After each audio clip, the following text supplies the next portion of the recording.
ഈശോ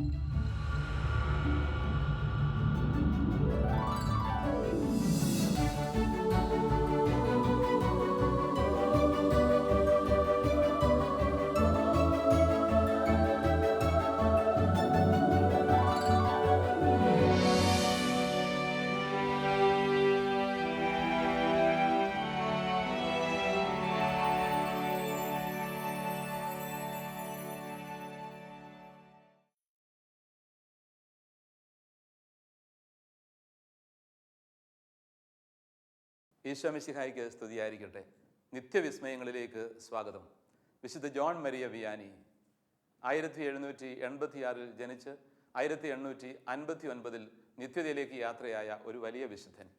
ഇടവക വൈദികരുടെ പ്രത്യേക മധ്യസ്ഥനായിട്ട് സഭ പ്രഖ്യാപിച്ചിരിക്കുന്ന വലിയ പുണ്യവാൻ. ഈ ഫ്രഞ്ച് വൈദികൻ ബൗദ്ധിക ശേഷിക്കുറവിൻ്റെ പേരിൽ പലപ്പോഴും സെമിനാരിയിൽ നിന്നും പറഞ്ഞു വിട്ടേക്കാമായിരുന്ന സാഹചര്യം അനുഭവിച്ച വ്യക്തിയാണ്.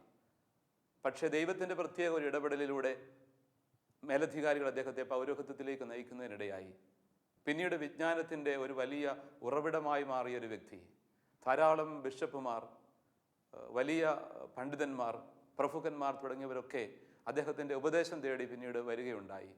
ഈ വലിയ വിശുദ്ധൻ്റെ ജീവിതം അത്ഭുതകരമായ ഒരു ദൈവസാന്നിധ്യം തന്നെ നമുക്ക് തരും. ഫ്രാൻസിലെ ഡാർഡിലി എന്ന ഒരു കൊച്ചു ഗ്രാമത്തിലാണ് ഇദ്ദേഹം ജനിക്കുന്നത്. മാതാപിതാക്കൾ മാത്യു വിയാനിയും അമ്മ മരിയയും.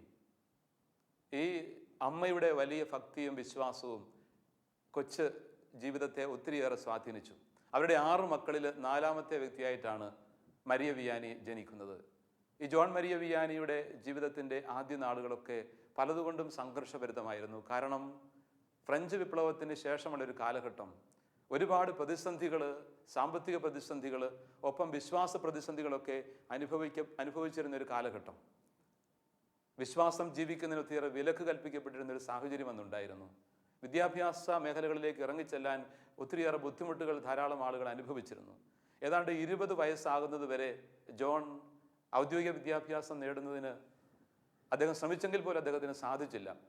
ആടുമേയ്ക്കലും മറ്റുമായിട്ട് സാധാരണ വീട്ടുതൊഴിലിൽ മുഴുകി ജീവിക്കുന്നതിനിടയായി. ഒരുപക്ഷെ അത്തരമൊരു ആടുമേയ്ക്കലിൽ അദ്ദേഹം മുഴുകുന്നതിനിടയാകുന്നത് ദൈവത്തിൻ്റെ തന്നെ ഒരു വലിയ വിളിയുടെ തുടക്കമായിട്ട് കാണാം. തൻ്റെ അജഗണങ്ങളെ, ലക്ഷക്കണക്കിന് മനുഷ്യരെ കർത്താവിലേക്ക് നയിക്കുന്നതിനുള്ള വലിയ ഒരു തുടക്കത്തിൻ്റെ ഒരു പ്രതീകം എന്ന വിധമായിരിക്കണം അദ്ദേഹം ആടുമേയ്ക്കലിൽ മുഴുകിയത് എന്ന് ചിന്തിക്കുന്നതിൽ തെറ്റില്ല. 20 വയസ്സാകുമ്പോഴാണ് അദ്ദേഹം ആബെ ബെയ്ലിയുടെ സ്കൂളിൽ ചേരുന്നത്. പക്ഷെ പഠനം വലിയ ബുദ്ധിമുട്ടായിരുന്നു ജോണിന്. പഠനത്തിൽ വളരെ പിന്നിലായിരുന്ന ജോൺ പ്രത്യേകിച്ചും ലത്തീൻ പഠിക്കുന്നതിന് ഒരുപാട് ബുദ്ധിമുട്ട് അനുഭവിച്ചു. വളരെ ദുസ്സഹമായിരുന്നു അദ്ദേഹത്തിന് ലത്തീൻ പഠനം. എങ്കിലും കുറേയെല്ലാം മുൻപോട്ട് നീങ്ങുന്നു പഠനം.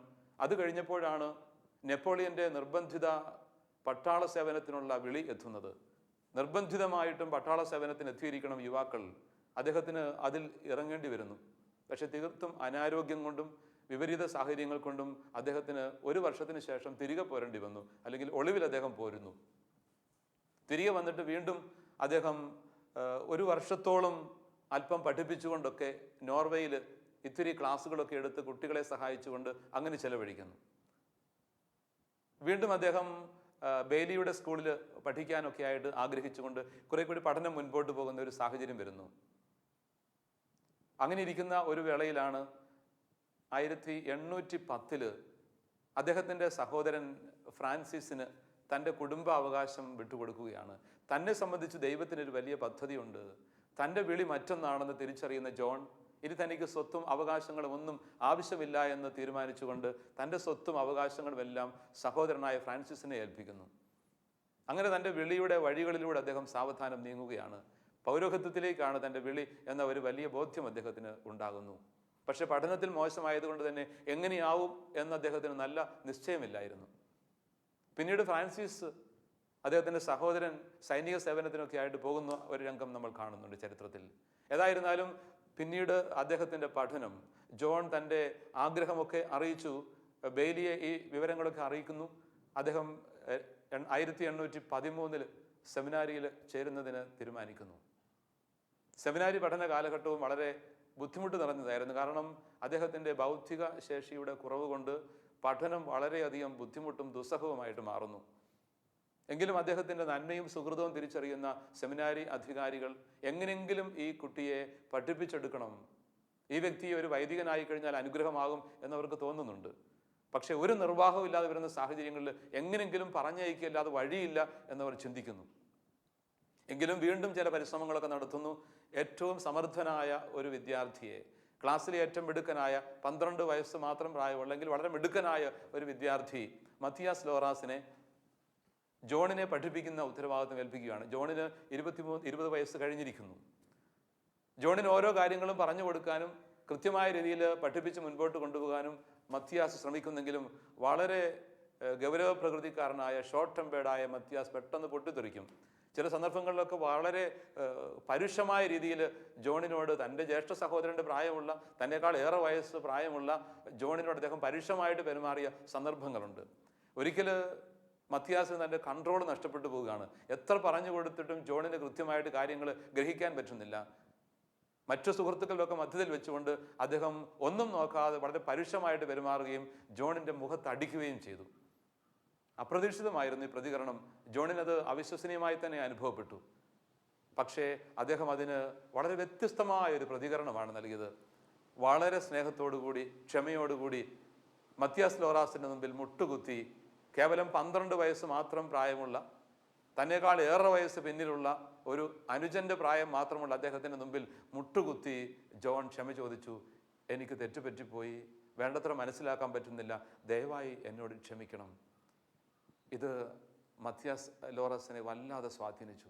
അദ്ദേഹത്തിൻ്റെ കണ്ണുകൾ നിറഞ്ഞു കവിഞ്ഞു. പിന്നീട് മത്തിയാസ് മാറിയ വ്യക്തിയായിട്ടാണ്, സ്വഭാവത്തിൽ പോലും മാറ്റം വന്ന വ്യക്തിയായിട്ടാണ് പിന്നീട് തൻ്റെ ജീവിതം മുൻപോട്ട് നയിക്കുന്നത്. വളരെ ഗൗരവ പ്രകൃതിക്കാരനായ, ശാഠ്യക്കാരനായ മത്തിയാസിൻ്റെ ജീവിതം ഒരു വലിയ മാറ്റത്തിലേക്ക് ഈ ഒരു പ്രവൃത്തിയിലൂടെ നയിക്കപ്പെടുകയായിരുന്നു. പിന്നീട് അദ്ദേഹം വൈദികനായി, മത്തിയാസ് വൈദികനായി ഒരു അമേരിക്കൻ മിഷണറി സംഘത്തിൽ ചേർന്നു. അമേരിക്കയിലെ ആർച്ച് ബിഷപ്പായി. അങ്ങനെ ആ ഒരു ഉന്നതമായ നിലയിലേക്ക് എത്തുന്നതിനും ഈ ഒരു മാനസാന്തരത്തിൻ്റെ അനുഭവം കാരണമായി. അദ്ദേഹത്തിന് പിന്നീട് എന്നും ഈ ജോണിനോട് വലിയ ബന്ധമുണ്ടായിരുന്നു. സെമിനാരിൽ പഠിക്കുന്ന കാലഘട്ടത്തിൽ ഈ ഒരു സംഭവത്തോടു കൂടി വലിയൊരു സൗഹൃദം സംജാതമാകുന്നതിനും കാരണമായി. ഏതായിരുന്നാലും ജോണിന് എത്ര കണ്ട് മുൻപോട്ട് പോകാൻ പറ്റും ഇങ്ങനെ എന്ന ഒരു സംശയം അധികൃതർക്കുണ്ടാവുകയും അദ്ദേഹത്തെ ഇനി എങ്ങനെയാണ് ഇദ്ദേഹത്തിൻ്റെ ഭാവി എന്ന് നിശ്ചയിക്കാൻ വേണ്ടി രൂപതാധികാരികളെ വിവരമറിയിക്കുകയും ചെയ്യുന്നു. അന്ന് ലിയോൺസ് രൂപതയ്ക്ക് മെത്രാൻ ഉണ്ടായിരുന്നില്ല. ആ സാഹചര്യത്തിൽ മോൺസിഞ്ഞോർ കർബൻ ആയിരുന്നു രൂപതാ ഭരണം നടത്തിയിരുന്നത്. ഈ വികാർ ജനറാളിനെ വിവരമറിയിക്കുന്നു. ജോണിന് പഠിക്കാൻ ബുദ്ധിമുട്ടുണ്ട്, മുൻപോട്ട് പോകാൻ പറ്റുമോ എന്നറിയില്ല.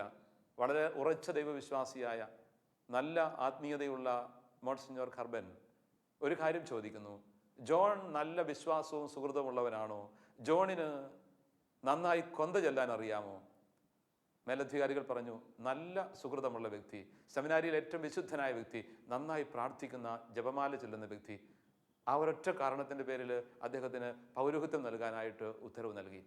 അങ്ങനെ 1815 ഓഗസ്റ്റ് 13 ജോൺ മരിയ വിയാനി പുരോഹിതനായിട്ട് അഭിഷിക്തനാകുന്നു. അദ്ദേഹം പൗരോഹിത്യത്തിലേക്ക് കടന്നു വന്നെങ്കിലും അദ്ദേഹത്തെ പെട്ടെന്നൊരു രൂപതയുടെ ഒരു ഭാഗമോ ഒരു പാരിഷ് ഏൽപ്പിക്കാനായിട്ട് അധികാരികൾക്ക് ബുദ്ധിമുട്ട് തോന്നി.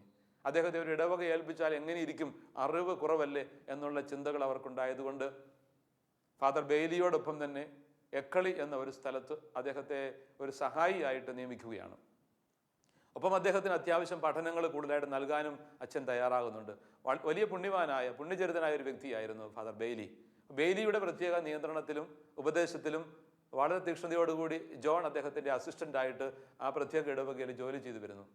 2 വർഷങ്ങൾക്ക് ശേഷം, ഫാദർ ബെയ്ലിയുടെ മരണത്തിന് ശേഷം, രൂപതാധികാരികൾ അദ്ദേഹത്തെക്കുറിച്ച് ഇനി ഒന്നും ശങ്കിക്കേണ്ടതില്ല എന്ന് ബോധ്യപ്പെട്ടതുകൊണ്ട് ആഴ്സ് എന്ന ഒരു ഇടവകയിലേക്ക് നിയമനം നൽകുകയാണ്. ആഴ്സ് ഫ്രാൻസിലെ വളരെ കുഗ്രാമം എന്ന് പറയാവുന്ന ഒരു സ്ഥലമാണ്. വളരെ കുറച്ച് ആളുകൾ മാത്രം, ഏതാണ്ട് 250ഓളം ആളുകൾ മാത്രമുള്ള ഒരു കൊച്ചു സ്ഥലമാണത്. എന്ന് മാത്രമല്ല, ഫ്രഞ്ച് വിപ്ലവത്തിന് ശേഷമുള്ള വിശ്വാസത്തിൻ്റെ നിസ്സംഗതയും അധാർമികതയും ഒക്കെ കൊടികുത്തി പാടുന്നതിന് വിഖ്യാതമായ ഒരു സ്ഥലമായിരുന്നു ആർസ്. പലതരത്തിലും എല്ലാ തിന്മകളിലും മുഴുകി ആളുകൾ മദ്യത്തിനും മയക്കുമരുന്നിനും മറ്റെല്ലാ തിന്മകൾക്കും മുഴുകി എല്ലാ തിന്മകളിലും അഭിരമിച്ചുകൊണ്ട് അങ്ങനെ തകർന്നടിഞ്ഞ ഒരു സാഹചര്യത്തിൽപ്പെട്ട ഒരു കൂട്ടം ജനങ്ങളാണ് ആർസിൽ ജീവിച്ചിരുന്നത്. ഈ സാഹചര്യത്തിലാണ് പുണ്യവാനായ ജോണച്ചൻ അങ്ങോട്ട് യാത്രയാകുന്നത് തൻ്റെ ഇടയ ശുശ്രൂഷകൾക്ക് വേണ്ടി. ആർസിലേക്ക് പോകുന്ന വഴി പോലും അദ്ദേഹത്തിന് നിശ്ചയമില്ല. വളരെയധികം അന്വേഷിച്ചിട്ട് ഈ സ്ഥലം കണ്ടുപിടിക്കാൻ അദ്ദേഹത്തിന് പറ്റുന്നില്ല. പോകുന്ന വഴിയിൽ കാലി മേയ്ക്കുന്ന 2 ചെറുപ്പക്കാരെ കാണുന്നുണ്ട്. അവരോട് അദ്ദേഹം ചോദിച്ചു, ആർസ് എന്ന ഗ്രാമത്തിലേക്കുള്ള ഇടവകയിലേക്കുള്ള വഴി നിങ്ങൾ എനിക്ക് കാണിച്ചു തന്നാൽ ഞാൻ നിങ്ങളെ സ്വർഗത്തിലേക്കുള്ള വഴി കാണിച്ചു തന്ന് സഹായിക്കാം. അദ്ദേഹത്തിൻ്റെ ആ ആഗ്രഹവും തീക്ഷ്ണതയും എല്ലാം വാക്കുകളിലൊക്കെ വ്യക്തമായിരുന്നു. അവർ അദ്ദേഹത്തിന് വഴി കാണിച്ചു കൊടുത്തു. ആർസിലേക്ക് എത്തിയ ഈ മനുഷ്യൻ ഈ ജീവിതം മുഴുവനും കർത്താവിൻ്റെ കരങ്ങളിൽ സമർപ്പിച്ചുകൊണ്ട് തൻ്റെ ശുശ്രൂഷകൾ ആരംഭിക്കുകയാണ്. തൻ്റെ അജപാലന ദൗത്യം നിർവഹിക്കുന്നത് കഠിനമായ തപശ്ചര്യകളോടുകൂടിയായിരുന്നു. തീഷ്ണമായി പ്രാർത്ഥിച്ച് ദൈവസന്നിധിയിലെ ജീവിതം മുഴുവൻ സമർപ്പിച്ചുകൊണ്ട് ഉപവാസത്തിൽ മുഴുകിയ ഈ അച്ഛൻ തൻ്റെ ജീവിതത്തിൽ കർത്താവിൻ്റെ സ്നേഹം അനുഭവിച്ചറിഞ്ഞു. 3 ദിവസങ്ങൾ, ആഴ്ചയിൽ 3 ദിവസങ്ങൾ കൃത്യമായി അദ്ദേഹം ഉപവാസത്തിന് വേണ്ടി മാത്രം മാറ്റിവെച്ചു. എന്ന് മാത്രമല്ല, അദ്ദേഹം കഴിച്ചിരുന്ന ആഹാരം പുഴുങ്ങിയ ഉരുളക്കിഴങ്ങും പച്ചവെള്ളവും മാത്രം. അങ്ങനെ ആരോഗ്യം പോലും പരിഗണിക്കാതെ കഠിനമായ ഉപവാസത്തിലും പ്രായശ്ചിത്തത്തിലും മുഴുകിക്കൊണ്ട് ആർസിലെ ജനങ്ങൾക്ക് വേണ്ടി തൻ്റെ ജീവിതം മുഴുവനും അദ്ദേഹം സമർപ്പിക്കുകയാണ്. അദ്ദേഹത്തിൻ്റെ ജീവിതത്തിൻ്റെ വിശുദ്ധി ആ ജനങ്ങൾ സാവധാനം തിരിച്ചറിയുന്നു. കഠിനമായ പ്രായശ്ചിത്തത്തിലും പ്രാർത്ഥനയിലും വിശുദ്ധ കുർബാനയുടെ ആരാധനയിലും മുഴുകിയ ഈ പുണ്യവാന്റെ ജീവിതം ജനങ്ങളുടെ മുമ്പിൽ ഒരു പ്രകാശഗോപുരമായിരുന്നു.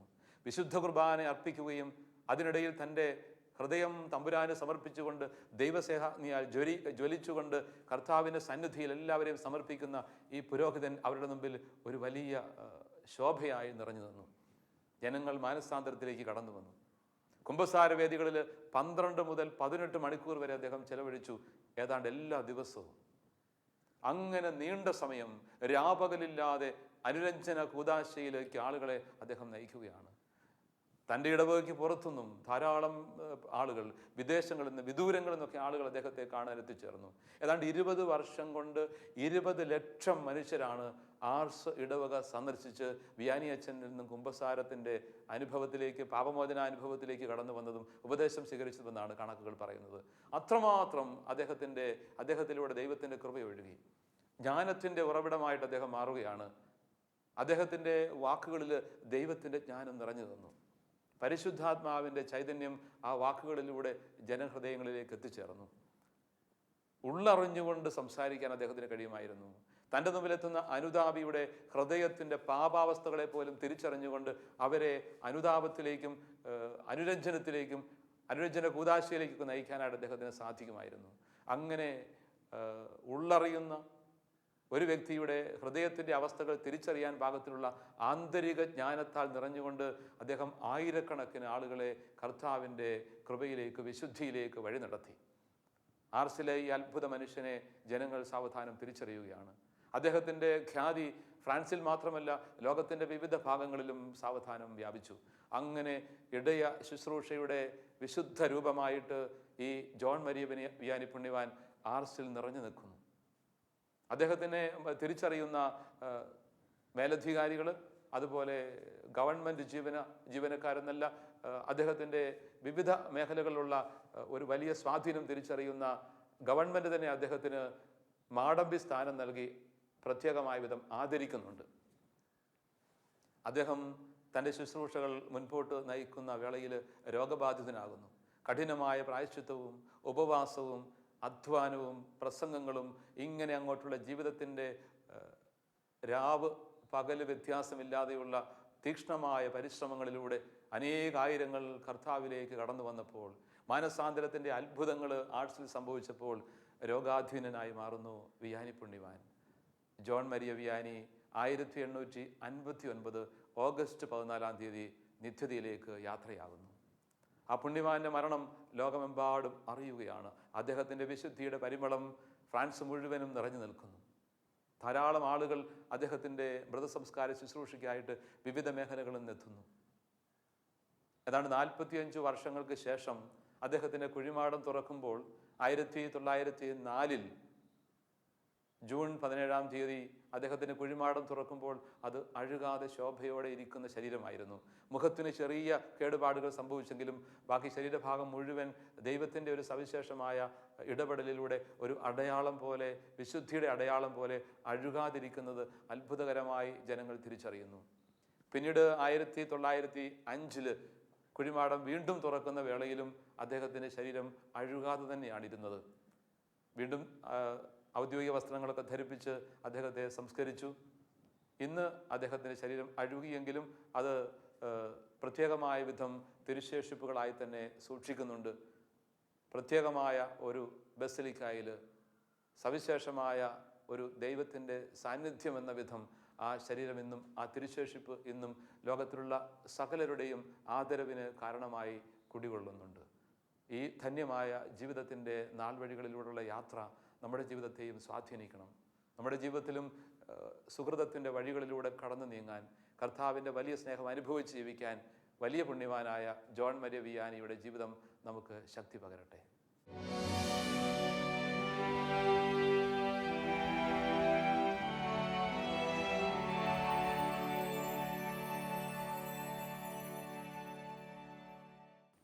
ഇടവക വൈദികരുടെ പ്രത്യേക മധ്യസ്ഥനായ വിശുദ്ധ ജോൺ മരിയ വിയാനി അസാധാരണമായ സുഹൃതങ്ങളുടെ വിളനിലമായിരുന്നു.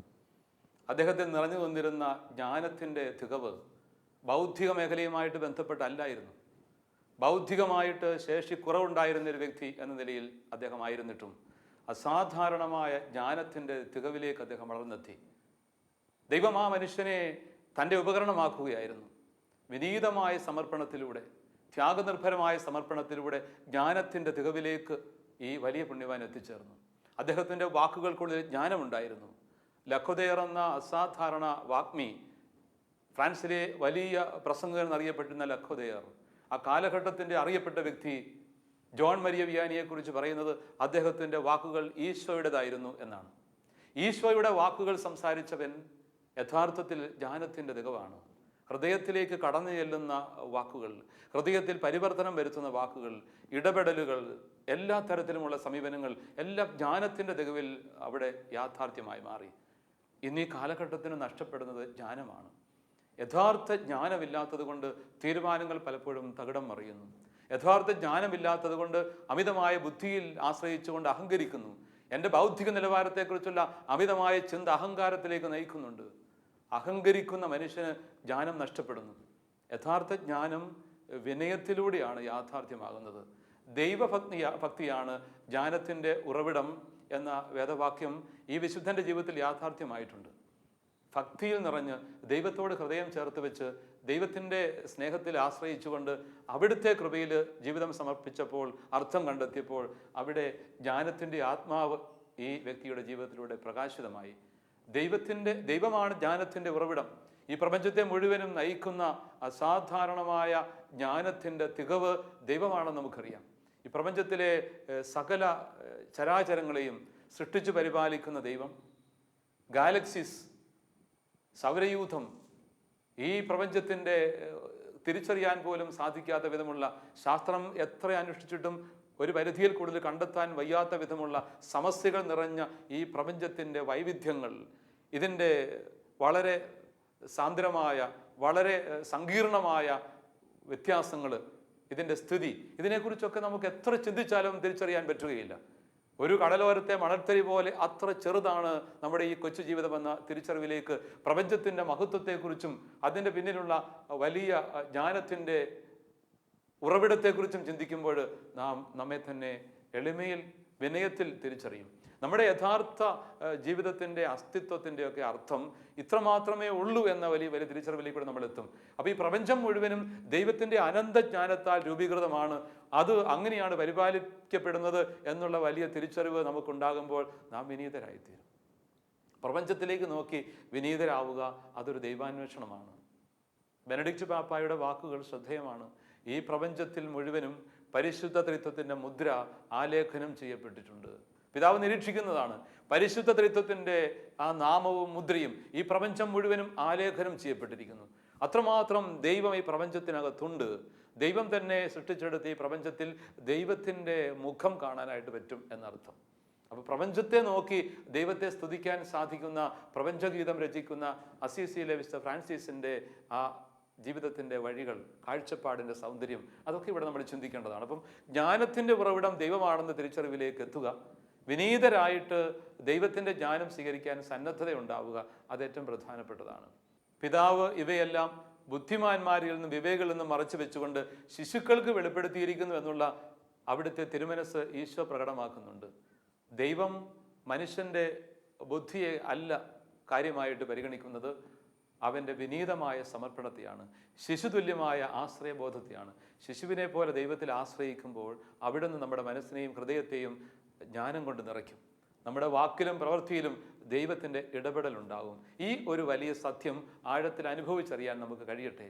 കുടുംബത്തിൻ്റെ പശ്ചാത്തലത്തിൽ കലഹങ്ങൾ ഉണ്ടാകുന്നതിൻ്റെ കാരണം ജ്ഞാനമില്ലാത്ത സംഭാഷണമാണ്.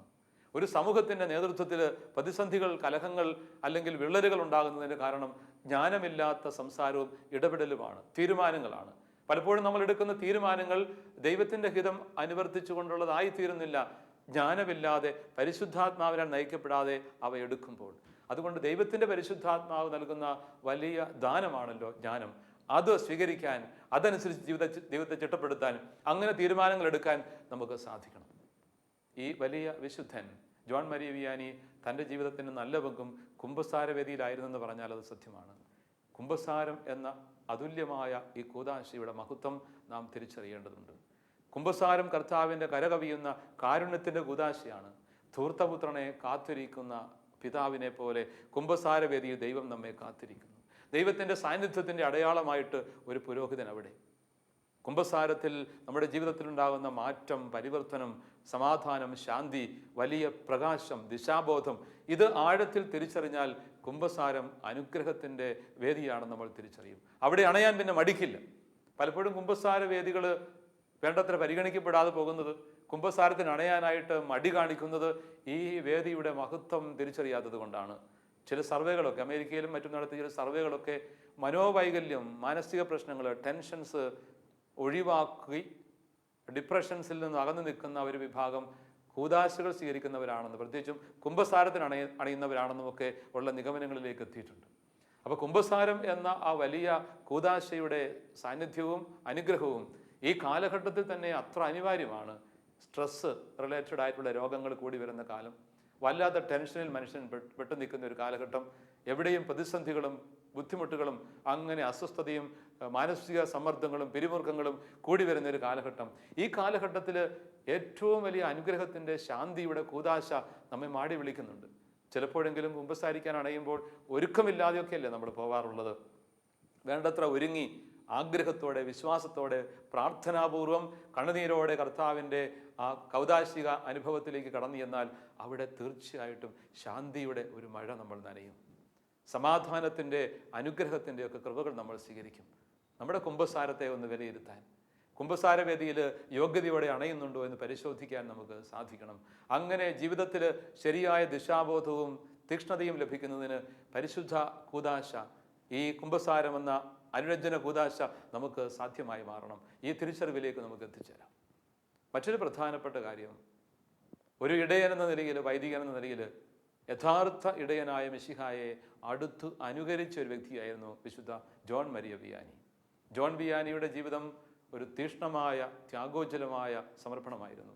ഇടയൻ ആടുകൾക്ക് വേണ്ടി ജീവൻ അർപ്പിക്കുന്നുവെന്ന മിശിഹായുടെ വാക്കുകൾ, അവിടുന്ന് പ്രാവർത്തികമാക്കിയ ആ സത്യം തൻ്റെ ജീവിതത്തിലും ആവാഹിച്ചെടുത്തുകൊണ്ട് ഈ ഇടയനെ അനുധാവനം ചെയ്യാൻ, അടുത്തറിയാൻ, അനുഭവിക്കുവാൻ, അങ്ങനെ ജീവിക്കാനായിട്ട് ജീവിതം സമർപ്പിച്ച ഒരു വ്യക്തിയാണ് വിശുദ്ധ ജോൺ മരിയ വിയാനി. ഇടയ ശുശ്രൂഷയിലായിരിക്കുന്ന വൈദികർ, സന്യസ്തരൊക്കെ ഈ മേഖലയിൽ എത്രമാത്രം തീക്ഷ്ണതയോടെ സമർപ്പിക്കണമെന്ന് പുണ്യവാൻ നമ്മോട് പറയുന്നുണ്ട്. ഏതു മേഖലയിലാണെങ്കിലും, കുടുംബത്തിൻ്റെ മേഖലയിലാണെങ്കിലും ഏൽപ്പിക്കപ്പെടുന്ന ദൗത്യങ്ങളിൽ ത്യാഗനിർഭരമായ സമർപ്പണം നടത്താൻ കഴിയുമ്പോഴാണ് ദൈവത്തിൻ്റെ കൃപ അവിടെ ഉണ്ടാവുക. ജീവനർപ്പിക്കുന്ന സ്നേഹമാണ് ത്യാഗം നിറഞ്ഞ ജീവിതത്തിൻ്റെ സ്വഭാവം എന്നൊക്കെ പറയുന്നത്. അപ്പോൾ ജീവൻ അർപ്പിക്കുക എന്ന് പറഞ്ഞാൽ ത്യാഗപൂർവ്വം സമർപ്പിക്കുക, അതിൻ്റെ വരകൂടിയാണ് ജീവൻ അർപ്പിക്കുക എന്ന് പറയുക. സഹോദരന് വേണ്ടി ജീവൻ അർപ്പിക്കുന്നതിനേക്കാൾ വലിയ സ്നേഹമില്ല എന്നാണ് ഈശോ പറയുക. അപ്പം യഥാർത്ഥത്തിൽ സ്നേഹത്തിൻ്റെ പ്രകാശനം ത്യാഗത്തിലൂടെ മാത്രമേ യാഥാർത്ഥ്യമാവുകയുള്ളൂ. പലപ്പോഴും സ്നേഹമുണ്ടെന്ന് പറയുമ്പോൾ അത് സ്വാർത്ഥപരമായ ഒരു ഇഷ്ടമായിട്ട് മാറുന്നുണ്ടാവും. അതിനെ സ്നേഹമെന്ന് വിളിക്കാൻ പോലും ഒരു പക്ഷെങ്കിൽ സാധ്യമല്ലായിരിക്കും. എങ്കിലും നമ്മൾ ഈ സ്നേഹം എന്ന് വിളിക്കുകയും തെറ്റായി അതിനെ വ്യാഖ്യാനിക്കുകയും ചെയ്യാറുണ്ട്. കേവലം എൻ്റെ സ്വാർത്ഥ ഇഷ്ടങ്ങളെ സ്നേഹമെന്ന് വ്യാഖ്യാനിച്ചുകൊണ്ട് ചിലപ്പോഴെല്ലാം നമ്മൾ ജീവിക്കാൻ ശ്രമിക്കുമ്പോൾ അത് അപകടങ്ങളിലേക്ക് എത്തിച്ചേരുന്നു. അതുകൊണ്ട് യഥാർത്ഥ സ്നേഹത്തിൽ ത്യാഗമില്ലാതിരിക്കില്ല. ത്യാഗം അതിൻ്റെ അടിസ്ഥാന സ്വഭാവമായിരിക്കും.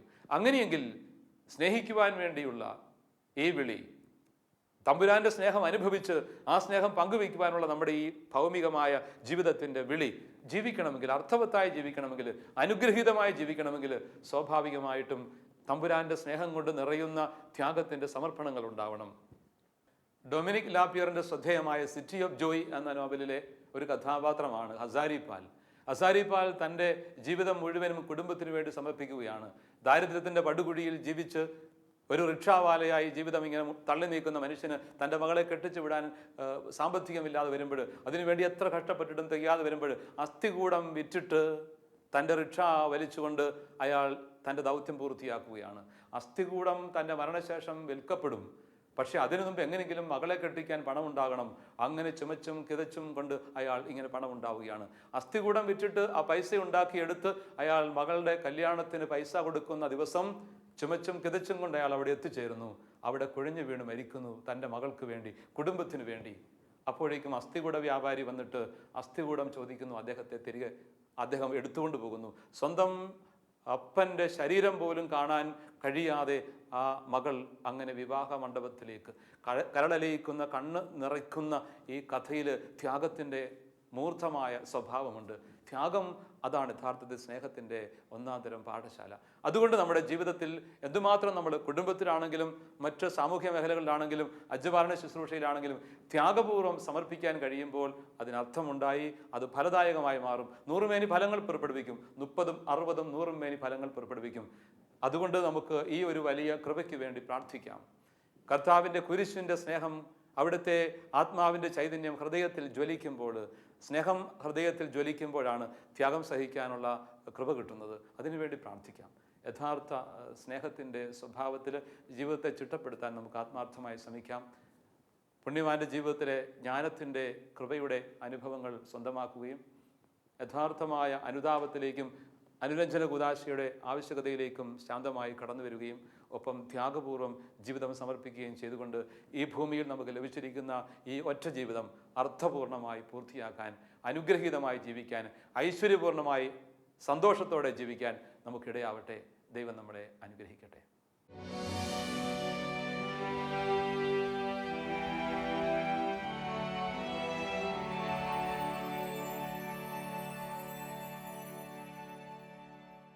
മിഴിപൂട്ടി നമുക്ക് ദൈവസന്നിധിയിലേക്ക് തിരിയാം.